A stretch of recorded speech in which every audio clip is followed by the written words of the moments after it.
Bonjour à vous. Dans cette capsule, on va parler de la spectroscopie infrarouge, qui est une technique de caractérisation des composés organiques et inorganiques. Mais dans cette capsule, on va surtout s'intéresser à l'utilité de la spectroscopie infrarouge au niveau des composés organiques. Donc, pour commencer, c'est quoi ça, la spectroscopie infrarouge? Donc, si on veut l'expliquer le plus simplement possible, on va prendre une source lumineuse, on va envoyer un rayon lumineux au travers d'un échantillon. Donc ici, on a une cuve transparente dans laquelle on va mettre notre échantillon à analyser. Donc, on va envoyer une source lumineuse et puis on va regarder de quelle façon notre substance va venir absorber le rayonnement lumineux. Et puis, l'absorption de ce rayonnement lumineux-là va nous donner des informations sur la structure de nos composés organiques.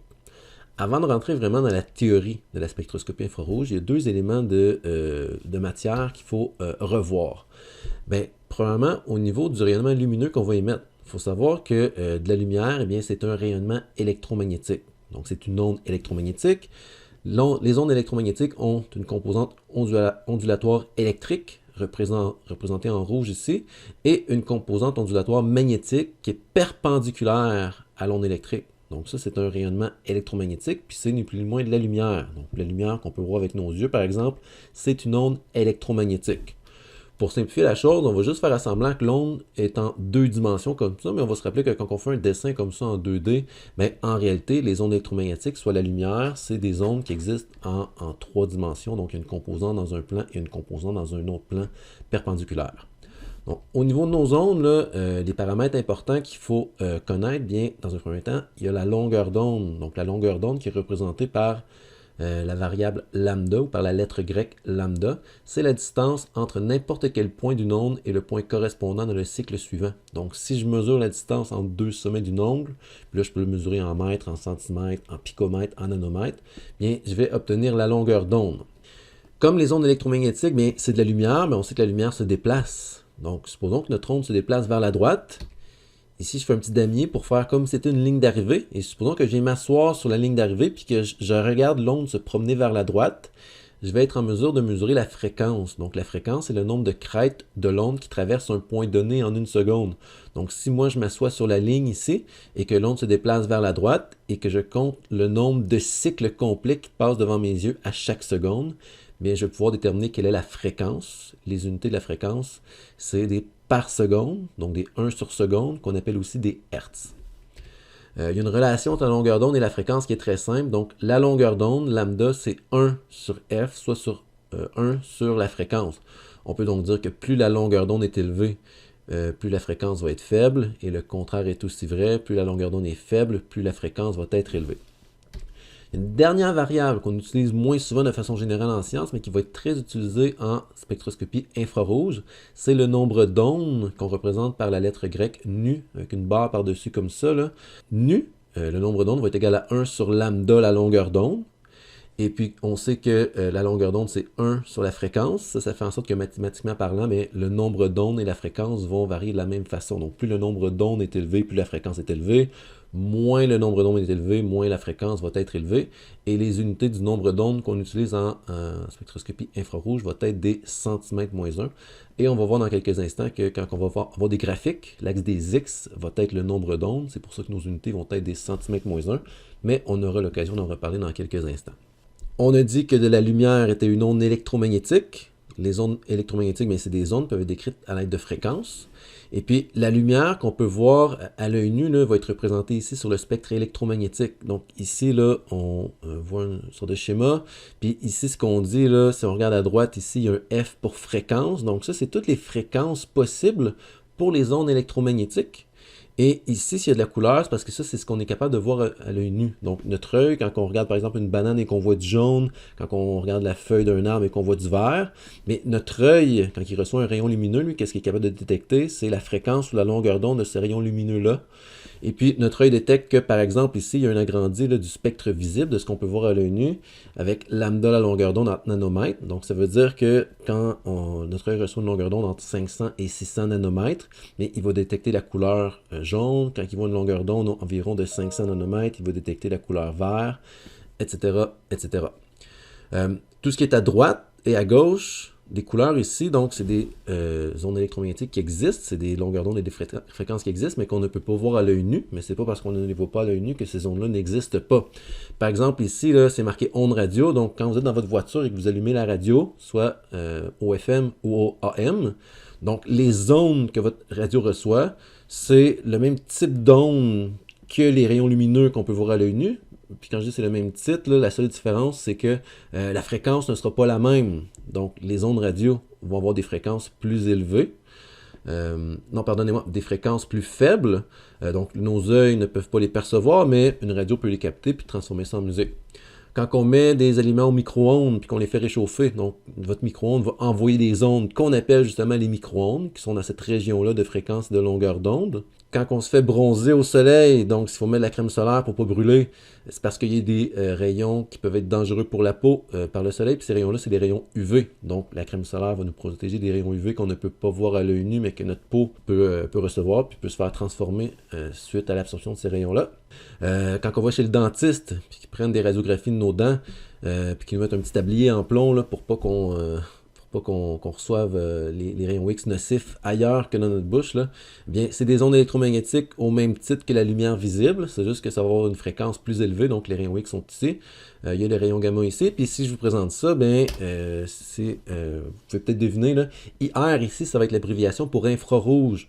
Donc, dans le spectre électromagnétique de tous les ondes électromagnétiques possibles, ben, il y a une série d'ondes, il y a une plage d'ondes ici, ou une plage de fréquences qui correspond aux infrarouges. Et lorsqu'on va faire la spectroscopie infrarouge, c'est ce type d'ondes électromagnétiques qu'on va utiliser, donc dans cette région-là du spectre électromagnétique.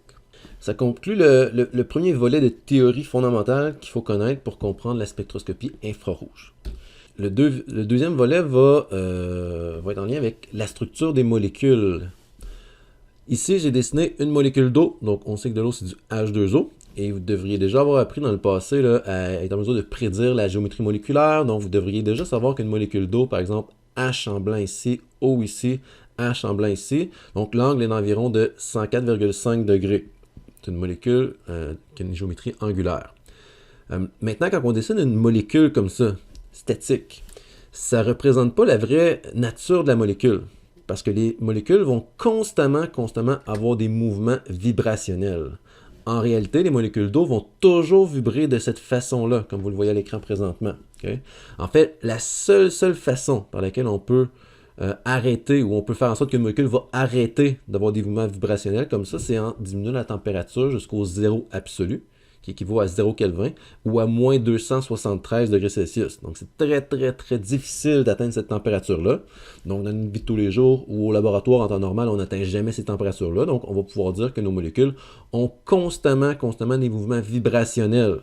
Donc, les molécules ne sont pas statiques comme ça, mais vont avoir une structure qui est dynamique, qui va constamment bouger. Il y a deux catégories générales de vibrations. Il y a les vibrations, les mouvements vibrationnels d'élongation. Élongation parce qu'on voit que la longueur des liaisons va varier. Donc ici, on voit que la longueur varie, long, court. Même chose ici. À gauche, on va dire que c'est une élongation symétrique. À droite, on va dire que c'est une élongation asymétrique. Et il y a aussi les vibrations de type déformation. Déformation parce qu'ici, la longueur de la liaison demeure sensiblement la même, mais c'est l'angle entre les atomes qui va varier. Donc il y a des mouvements d'élongation, des vibrations d'élongation et des vibrations de déformation qui sont toujours là au sein de nos composés chimiques. Maintenant, ça c'est probablement la diapositive la plus importante pour comprendre fondamentalement comment fonctionne la spectroscopie infrarouge. Là, vous vous dites, mais mon Dieu, pourquoi des enfants qui se balancent vont m'expliquer la spectroscopie infrarouge? Donc, supposons que vous allez au parc avec votre petit frère, petite soeur, cousin, cousine. Là, vous voulez pousser cette personne-là pour qu'elle se mette à balancer plus vite ou balancer plus haut. Donc, vous savez très bien que si vous voulez lui donner plus d'énergie pour que son mouvement de balancement aille plus haut, il faut pousser au bon moment. Si vous poussez trop vite avant que l'enfant revienne vers vous, vous allez pousser dans le beurre. Puis si vous attendez trop avant de pousser, puis que la personne vient vers vous et repart, et que vous poussez après ça quelques instants trop tard, mais vous allez pousser dans le vide. Donc la seule façon de donner de l'énergie à quelqu'un qui se balance, c'est de pousser au bon moment quand la personne revient vers vous et que la personne est au maximum de cette trajectoire. Avec les molécules, on va pouvoir faire un petit peu la même chose. Donc, le mouvement vibrationnel ici, là, on peut faire une analogie avec le mouvement de balancement d'un enfant sur une balançoire. Donc, lorsqu'on va faire la spectroscopie infrarouge, nous, ce qu'on va vouloir faire, on va vouloir augmenter l'énergie vibrationnelle. Puis, pour faire ça, il va falloir envoyer un rayonnement électromagnétique. Okay? On sait que nos rayonnements électromagnétiques peuvent avoir différentes fréquences. Donc, pour faire augmenter la quantité d'énergie vibrationnelle dans nos composés, il va falloir envoyer un rayonnement électromagnétique qui n'a pas n'importe quelle fréquence, mais qui a exactement la bonne fréquence qui correspond à la fréquence de vibration de nos molécules. Puis ce qui est intéressant, c'est que chaque type de liaison, chaque type de groupement fonctionnel va vibrer à une fréquence caractéristique. Et c'est ces différences de fréquences caractéristiques entre les différents groupements fonctionnels, différentes liaisons qu'on va utiliser en spectroscopie infrarouge. Donc, je reprends un petit peu mon image du départ où on avait une source de lumière. Puis là, on sait que cette lumière-là, c'est pas n'importe quelle lumière. C'est une lumière qui ne sera pas une lumière visible, mais une lumière qui va être dans le spectre des ondes infrarouges. On va envoyer un rayonnement infrarouge au travers d'un échantillon qui va être dans une capsule ou dans une cuve de verre. Et puis, si la fréquence de notre rayonnement ne correspond pas à une fréquence d'une des vibrations dans notre composé, bien, le rayonnement va tout simplement passer au travers. Donc, tout le rayonnement émis va passer au travers. Donc, on va pouvoir détecter au bout 100% du rayonnement émis. Donc, dans notre instrument, dans notre spectromètre infrarouge, on va émettre un rayonnement, puis on va avoir un détecteur à la fin pour détecter l'intensité du rayonnement. Puis si on détecte que l'intensité du rayonnement émis est égale à l'intensité du rayonnement qui passe au travers de notre capsule, ça veut dire qu'il n'y a rien, il n'y a aucune vibration de notre molécule qui va avoir absorbé notre rayonnement électromagnétique. On va avoir un graphique qui va ressembler à ça, donc on va avoir une ligne qui va rester en haut, puis ici il y a un petit peu de zigzag, là. Mais ça veut juste dire que le composé n'a rien absorbé en termes de rayonnement électromagnétique. Par contre, si on envoie un rayonnement électromagnétique avec une fréquence différente et que la fréquence de notre rayonnement correspond à une des fréquences de vibration d'une des liaisons ou d'un des groupements fonctionnels à l'intérieur de notre composé, bien notre échantillon qui est dans la cuve de verre va absorber une partie, ou même des fois la totalité du rayonnement électromagnétique, de sorte que l'intensité du rayonnement ici, là, on voit qu'il est moins foncé, va être plus faible que l'intensité émise au départ. Là, dans notre spectre, qu'est-ce qu'on va observer? On va observer ce qu'on appelle une bande d'absorption vers le bas. Ça veut dire qu'ici, il n'y a rien qui absorbe, puis là, boum, ça descend. Donc, il y a une bande d'absorption. Ça veut dire que notre composé a absorbé le rayonnement électromagnétique, parce qu'encore une fois, il y a une vibration à l'intérieur de notre molécule qui est à la même fréquence que l'onde émise au travers de notre échantillon. Maintenant, je vous ai juste un tout petit peu menti, pas menti, mais j'ai un petit peu simplifié la technique. Donc, j'ai dit qu'on envoyait une onde avec une fréquence et que si, à l'intérieur de notre molécule, il y avait une vibration qui correspondait à cette fréquence-là, bien, il y aurait une absorption du rayonnement. On n'enverra pas seulement une fréquence, on va envoyer une série de fréquences. En fond, on va faire un balayage de toutes les fréquences qui correspondent au nombre d'ondes 4000 cm-1 jusqu'à 500 cm-1. Donc, on va faire un balayage, on va commencer à 4000. Puis là, on va faire un balayage de toutes les fréquences possibles, puis on va voir que des fois, il y a de l'absorption qui va être observée, comme ici. Donc, le pic ici. Puis des fois, il n'y aura pas d'absorption. Donc, si on commence à partir de la gauche, puis qu'on suppose que la petite bande ici, là, c'est juste un artefact, ça ne veut rien dire. Donc, ça veut dire que à ces nombres d'ondes-là de 4000, 3900, 3800, 3700, donc, vu que la bande est, vu que la ligne ici est en haut, puis on remarque ici que l'axe des Y, c'est la transmittance. Donc, le pourcentage du rayonnement qui est transmis au travers de notre cuve ici.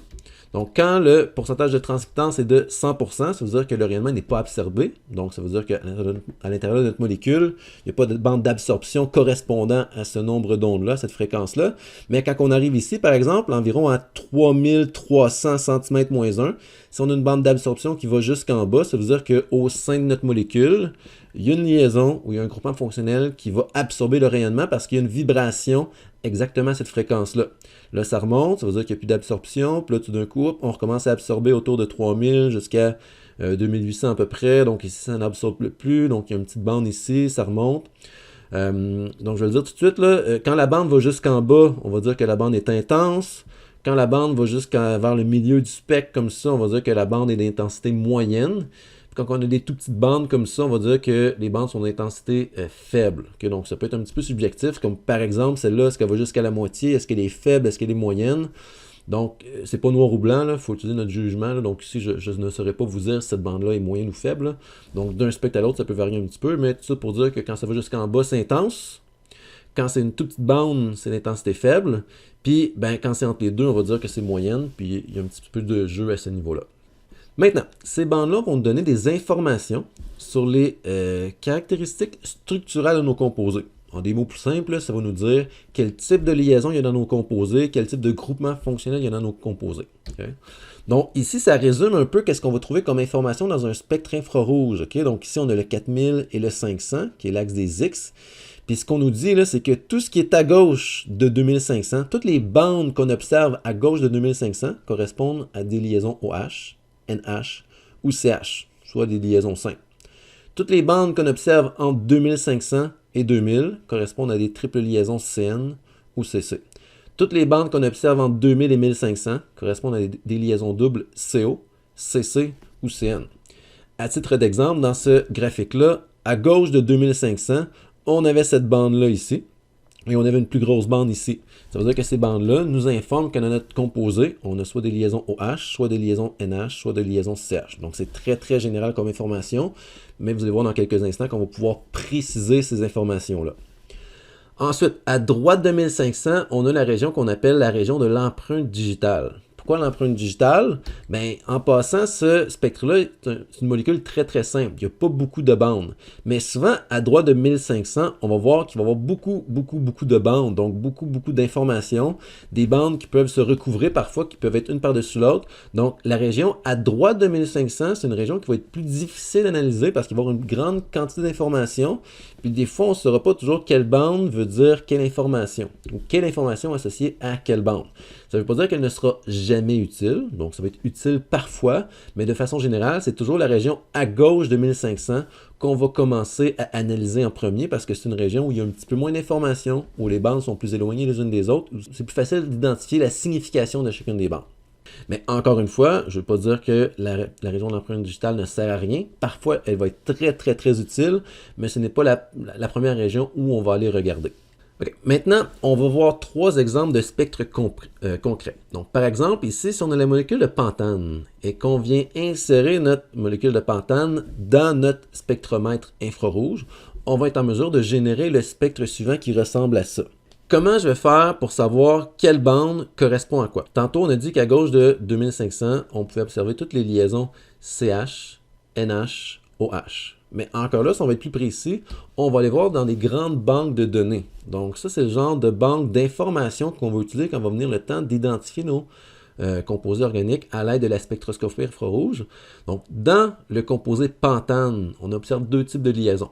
Les liaisons CH et les liaisons CC qui vont chacune vibrer à leur fréquence respective. Donc si je regarde pour la liaison CH, je vois dès le départ en haut dans les alcanes que les liaisons CH sont supposés avoir des fréquences de vibration entre 2960 et 2850 et que l'intensité de ces vibrations-là, de ces bandes d'absorption-là, devrait être forte. Okay?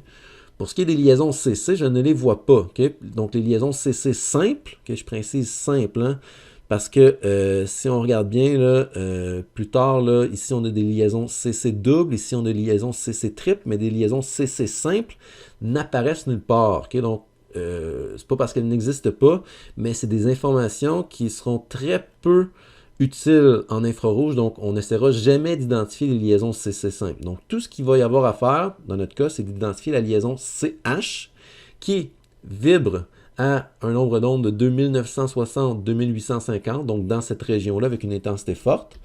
Alors si je retourne dans mon spectre, ici vers 2900-2800, je vois une grande bande intense qui correspond à la vibration des liaisons CH dans mon composé. Là, la question que vous devriez me poser, c'est « OK, mais j'ai une bande ici d'intensité moyenne peut-être, ça correspond à quoi? » Ça va être une des premières difficultés de l'infrarouge, ou du moins de l'utilité qu'on va faire de la spectroscopie infrarouge, c'est que souvent, il y a des bandes qu'on n'arrivera pas à identifier. Comme cette bande-là peut correspondre à d'autres modes de vibration complexes.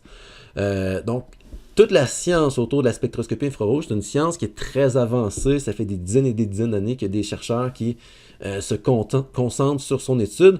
Donc, c'est sûr et certain qu'un jour, par exemple, si vous faites un doctorat en spectroscopie infrarouge, vous allez être capable d'identifier chacune des bandes dans le spectre. Mais comme nous, l'utilité qu'on va en faire, c'est une utilité très de base pour identifier des composés organiques. On va s'intéresser seulement à certaines bandes, les bandes les plus caractéristiques.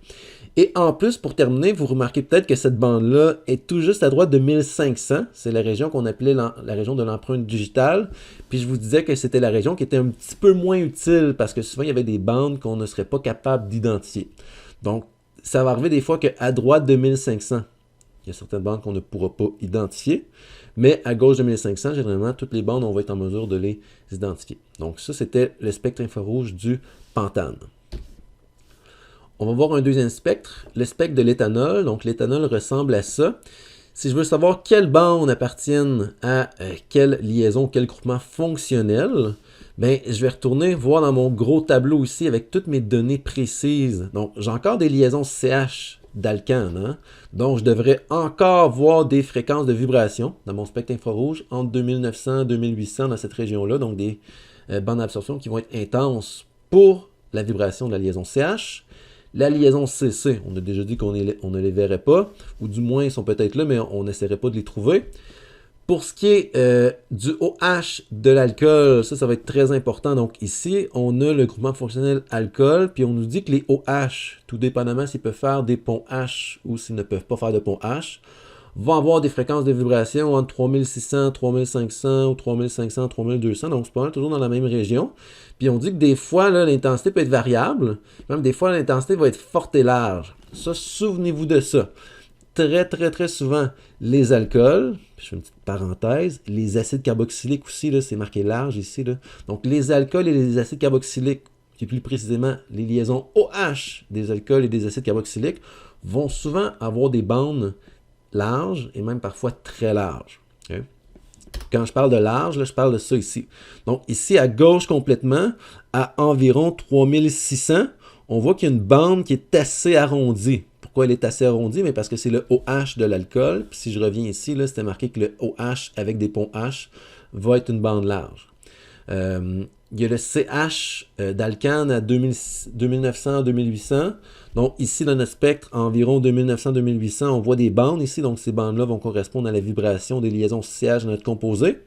Et finalement, il y a quelque chose d'identifié à droite, j'en ai pas encore parlé. Mais ici, on voit que dans l'alcool, il y a une liaison CO ici.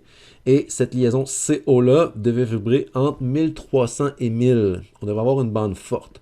Encore une fois, la région à droite de 1500, c'est la région de l'empreinte digitale, une région où c'est plus difficile d'associer nos bandes aux bonnes informations, mais dans ce cas-ci, c'est une molécule simple, puis on va pouvoir dire que cette bande-là ici, environ 1050, c'est dans la bonne région. Comme il y a une liaison CO dans notre composé, on devrait obtenir une bande intense dans cette région-ci, donc on va associer cette bande-là au CO de notre alcool. Donc on voit que ce spectre-là, on a les bandes caractéristiques de la liaison CH dans cette région-ci, de la liaison CO dans cette région-ci, et de la liaison OH en alcool dans cette région-ci. On peut donc supposer que ce spectre-là, c'est le bon spectre pour le composé. On va voir un dernier spectre infrarouge, là, puis vous allez voir que des fois, il y a des nombres inscrits directement sur le spectre. Là, ben, en fond, c'est la correspondance exacte avec le nombre d'ondes en bas. Là. Donc, si on veut être vraiment précis, savoir où est la bande, là, ben, on prend le bas de la bande, puis on associe ça à la longueur d'onde. Donc, on a des logiciels informatiques qui sont capables de faire ça. Petite parenthèse, là, tantôt on disait que l'axe des X en bas, c'était le nombre d'ondes. On utilise souvent des informations en anglais. Là, donc, nombre d'ondes en anglais, c'est wave numbers, comme c'est indiqué en bas. Donc là, le composé, c'est le butanal. Donc, le butanal, c'est un aldéhyde. Si on veut identifier chacune des bandes, on va retourner voir dans notre tableau ici. On devrait encore avoir des liaisons CH d'alcane. Hein? Donc, en chimie organique, on a très, très, très souvent des liaisons CH d'alcane. Donc, on devrait très, très, très souvent observer des bandes d'absorption entre 2900 et 2800. Ce qui est spécial à ce composé-là, c'est qu'on a une double liaison CO. La double liaison CO va être très, très, très importante parce que la double liaison CO va toujours avoir une bande d'absorption intense. Okay? Donc, ça, c'est une double liaison CO d'un aldéhyde. Et comme on le voit ici, les doubles liaisons CO d'un aldéhyde vont apparaître entre 1740 et 1720. on va avoir des bandes fortes, donc des bandes intenses.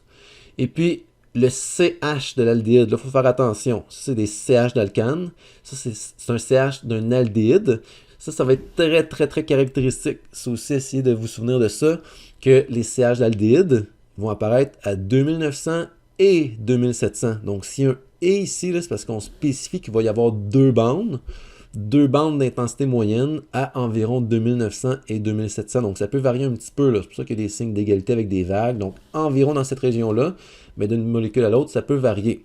Donc, si on va essayer de chercher ces informations-là sur le spectre maintenant, ben, on a dit que les liaisons CH d'alcane, c'était tout juste à droite de 3000, soit à 2900-2800. Donc, on peut dire que ce pic-là, puis peut-être ce pic-là, appartient aux vibrations des liaisons CH.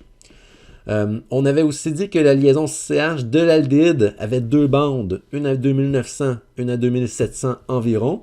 Puis ici, on voit qu'on a deux petites bandes, okay? Une à 2827, une à 2725. Donc ça, c'est les deux bandes qui vont correspondre à la vibration du CH de l'aldéhyde. Et finalement, la double liaison CO, on avait dit que ce serait une bande intense, donc forte, entre 1740 et 1720. Puis ici, c'est 1731, donc c'est exactement dans la bonne région. On va dire que ça, c'est la vibration de notre carbonyle ici, c'est-à-dire de notre double liaison CO. Donc ça, c'est le spectre du butanal et c'est comme ça qu'on peut associer chacune des bandes à chacune des liaisons, des groupements fonctionnels à l'intérieur de notre molécule pour confirmer qu'on a bel et bien le bon composé. Bon, là, ce qu'on a fait jusqu'à maintenant, c'est regarder un spectre où on connaissait déjà le composé. Supposons qu'on n'a aucune idée de quel va être notre composé chimique. Le travail va être beaucoup plus difficile. Okay? Donc, vu que le travail va être beaucoup plus difficile, on va s'amuser à faire ce genre d'exercice-là en classe. Comme ça, je vais pouvoir vous accompagner au travers de ça. Parce que ça va être un peu un travail de détective. Puis, il n'y aura pas une marche à suivre. On ne fera pas toujours la même chose. Donc, tout dépendamment du composé, tout dépendamment du spec qu'on a, des fois, il va falloir un petit peu analyser le problème de façon différente. Okay? Donc, vu que c'est des problèmes plus difficiles, on va faire ça en classe ensemble. Cela dit, avant de terminer la présentation, je vais vous montrer d'autres informations très, très, très utiles en infrarouge. Okay? Une des grandes utilités de l'infrarouge, c'est au niveau de l'identification des amines. Donc, on sait qu'il existe trois types d'amines, les amines primaires, secondaires et tertiaires. On sait que les amines primaires sont des amines où les azotes sont liés à une seule chaîne carbonée R. On sait que les amines secondaires sont des amines où l'azote est attaché à deux chaînes carbonées. Et on sait que les amines tertiaires sont des amines où l'azote est lié à trois chaînes carbonées. Si on commence par l'amine tertiaire, il n'y a aucune liaison NH. Donc, on va absorber aucune bande d'élongation NH. Ça, c'est simple. Lorsqu'on a une amine secondaire, on va absorber une bande d'élongation NH entre 3350 et 3310.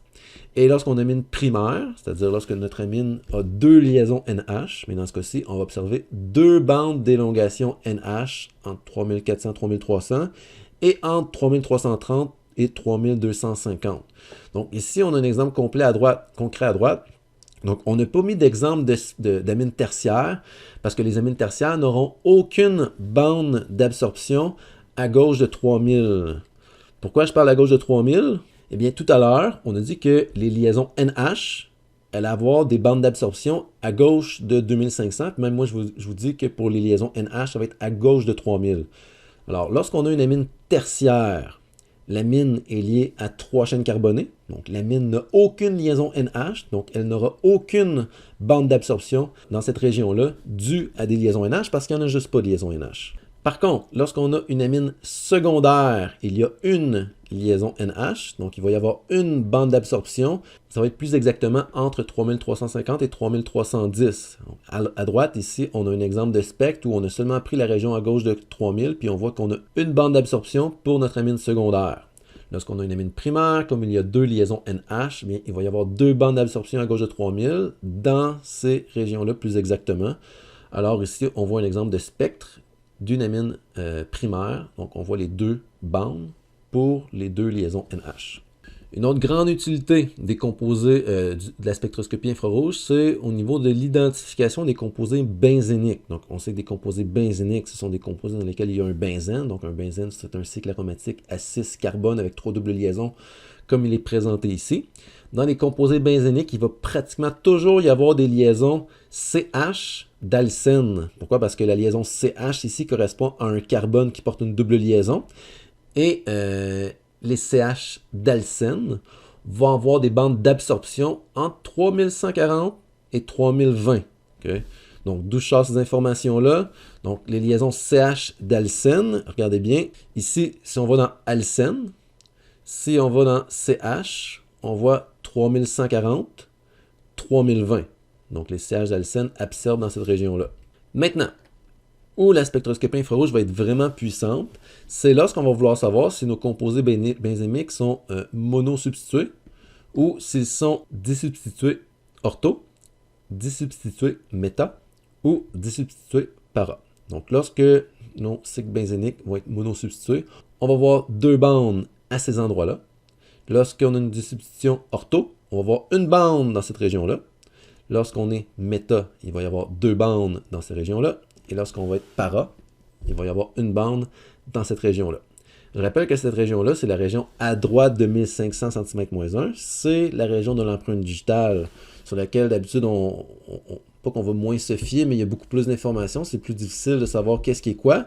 Mais lorsqu'on va avoir des exemples comme ça, où la région autour de 700 cm-1 va être bien dégagée, on va vraiment être capable de pouvoir faire la différence entre des cycles benzéniques monosubstitués ou disubstitués ortho, méta ou para, comme c'est le cas ici. Donc, quand c'est mono, ce qu'on avait dit à la diapositive précédente, c'est qu'il y avait deux bandes, comme on le voit ici. Lorsque ça va être ortho, disubstitué, on va voir une seule bande à cette région-ci. Lorsque ça va être disubstitué méta, on va voir deux bandes qui sont un petit peu plus éloignées les unes des autres que lorsqu'on est mono. Et lorsqu'on va avoir une disubstitution para, on va avoir une seule bande, mais cette seule bande-là ne sera pas au même endroit que si on a une seule bande et que la disubstitution est ortho. Donc, le patron des bandes d'absorption observées autour de 700-800 cm-1, lorsqu'on va avoir des cycles aromatiques comme ça, va nous permettre de savoir si nos cycles sont de substitution mono ou disubstitués, ou s'ils sont disubstitués, s'ils vont être ortho, méta ou para. En conclusion, donc ça c'était vraiment une introduction à la spectroscopie infrarouge. Donc cette présentation-là ne fera certainement pas de vous des experts. N'inquiétez-vous pas, on va vraiment se pratiquer en classe à faire des analyses de spectre infrarouge puis à identifier des composés dont on ne connaît pas la structure. Mais juste pour faire un petit résumé rapide de ce qu'on a pu voir dans cette capsule vidéo-là, ben, quand on fait de la spectroscopie infrarouge, là, on a une radiation électromagnétique qui est dans le spectre infrarouge. On envoie un rayonnement infrarouge à l'intérieur d'un composé qui est dans une cuve de verre. Petite parenthèse, au laboratoire, là, on a des instruments qui ne fonctionnent pas exactement comme ça. Donc, vous verrez, là, on ne mettra pas nos échantillons dans une cuve de verre. Donc, il y a d'autres techniques utilisées, il y a d'autres méthodes. Mais pour comprendre la spectroscopie infrarouge, là, ça, c'est la façon la plus simple de la comprendre. Okay? Donc, on envoie un rayonnement électromagnétique qui passe au travers d'un échantillon. Et puis, la façon dont l'échantillon va absorber le rayonnement électromagnétique va nous permettre de produire un spectre infrarouge. Puis on se rappelle que si notre échantillon absorbe le rayonnement infrarouge, ça veut dire que la fréquence du rayonnement est équivalente à la fréquence d'un des types de vibrations à l'intérieur de notre composé. Ensuite, une fois qu'on a fait l'analyse de notre spectromètre infrarouge, on obtient un spectre infrarouge qui va ressembler à ça. L'axe des Y, c'est la transmittance, l'axe des X, c'est le nombre d'ondes. Et on va observer différentes bandes d'absorption. Puis tout dépendamment où les bandes d'absorption se retrouvent dans le spectre infrarouge, ça va vouloir dire différentes informations. Puis ça ici, ce que vous voyez en bas, là, liaison simple, liaison triple, liaison double, c'est des catégories très générales. Nous, on va vouloir aller plus en précision. Donc, on va utiliser des grandes banques de données comme ça pour vraiment venir identifier chacun des types de liaisons ou chacun des types de groupements fonctionnels. Quel va être le nombre d'ondes auxquels ces groupements fonctionnels-là vont venir présenter des bandes d'absorption et aussi quelle va être l'intensité des bandes. Est-ce que c'est une bande d'intensité forte, d'intensité moyenne ou d'intensité faible? Puis aussi, on a aussi dit en parenthèse que les alcools et les acides carboxyliques, et plus précisément les liaisons OH des alcools et des acides carboxyliques, vont avoir des bandes plus larges. Comme il est observé ici, on voit que la bande ici à gauche est un petit peu plus large. Donc ça, c'est une bande d'un alcool parce que le spectre présenté ici, c'est le spectre de l'éthanol. Pour conclure, je vous rappelle qu'on va se pratiquer à faire des exercices de type là en classe, inquiétez-vous pas. Et puis, je vous souhaite de faire des analyses de spectre infrarouge heureuses et fructueuses. Bonne journée!